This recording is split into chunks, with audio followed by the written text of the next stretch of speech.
रीना एक मध्यम परिवार की लड़की थी, लेकिन उसकी भाभी शिवानी एक बड़े घर की बेटी।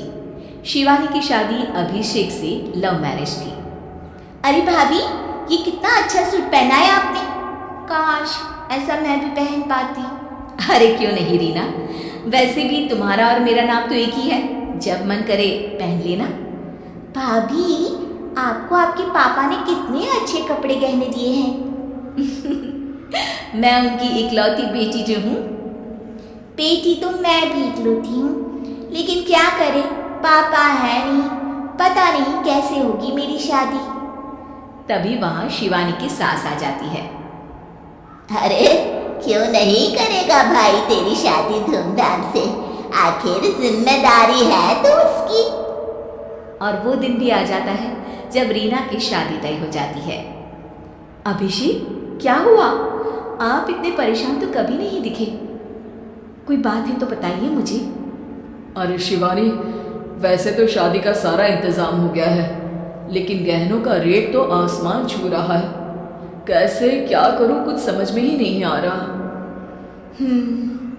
थोड़ी देर में शिवानी अपने पूरे गहने अभिषेक के सामने रख देती है। ये लीजिए, गहनों का इंतजाम भी हो गया। अरे नहीं नहीं शिवानी, मैं ये गहने किसी हालत में भी नहीं ले सकता। ये तुम्हारे पिता ने तुम्हें दिया था और तुम हो कि। तभी वहां सास आ जाती है। अरे तो क्या हुआ, इसकी तो हो गई ना शादी, अब किसे दिखाने हैं इसने गहने। सास गहनों का डिब्बा शिवानी के हाथ से लेकर वहां से चली जाती है। रीना की शादी धूमधाम से होती है और अब वो बड़े घर की बहू बन जाती है। वहीं रीना की शादी के बाद शिवानी और अभिषेक उसकी शादी के कर्जों से डूब जाते हैं। मैं सोच रही हूँ नौकरी करनी शुरू कर दूँ, वैसे भी पढ़ी लिखी हूँ, आपकी थोड़ी मदद भी हो जाएगी। वैसे शिवानी, कुछ दिन कर लो तो अच्छा ही होगा, क्योंकि ज़रूरत भी है। अब शिवानी भी नौकरी करने लगती है और घर खर्चे में अभिषेक का हाथ बटाती है। एक दिन शिवानी, रीना का फोन आया था, कह रही थी कि आने वाले त्योहार में उसके ससुराल जाना है। ठीक है माँ।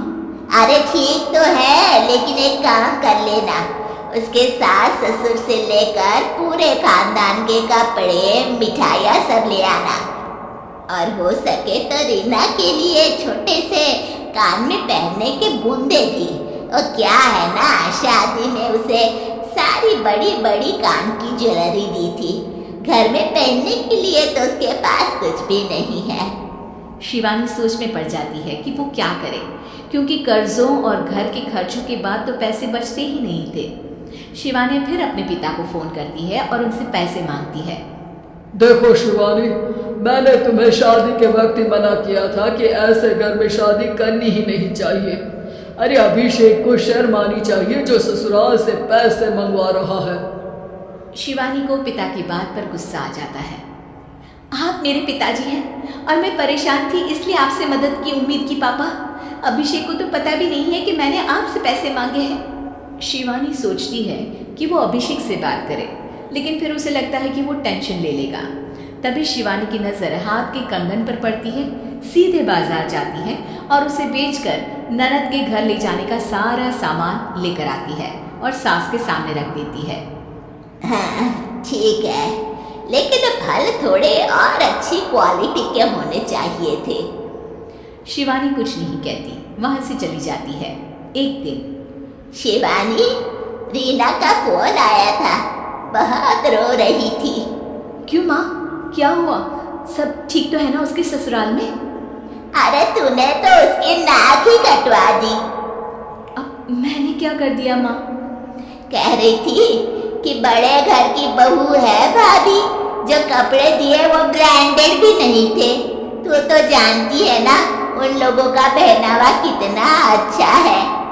तू तो मेरी बेटी का भला कभी सोचती नहीं।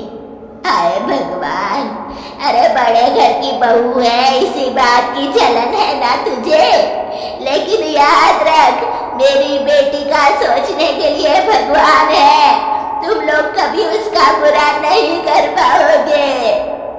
अब शिवानी के मन में सवाल था कि क्या ईश्वर सिर्फ रीना के साथ है उसके साथ नहीं, लेकिन उसे सुकून था कि वो अभिषेक के साथ उसकी जिम्मेदारियों को निभाने में बराबरी की हकदार है। शिवानी वहाँ से चली जाती है। वो सास से कुछ नहीं कहती, क्योंकि अमीर घर की बहू बनकर रीना को भले ही सुकून ना हो, लेकिन गरीब घर की बहू बनकर शिवानी खुश है, क्योंकि खुशी पैसों से नहीं परिस्थितियों पर निर्भर करती है।